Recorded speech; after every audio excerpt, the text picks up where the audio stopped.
Imagine a city with no roads where people travel by boat instead of cars. Sounds unreal, right? But this place actually exists.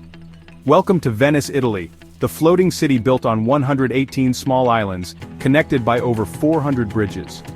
Instead of streets, Venice has canals, and the most famous one is the Grand Canal, where gondolas and water taxis are the main way to get around.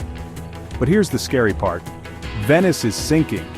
Scientists say the city is slowly going underwater due to rising sea levels and its unstable foundation. Would you visit this magical city before it disappears? Let's talk in the comments. Follow for more mind-blowing facts.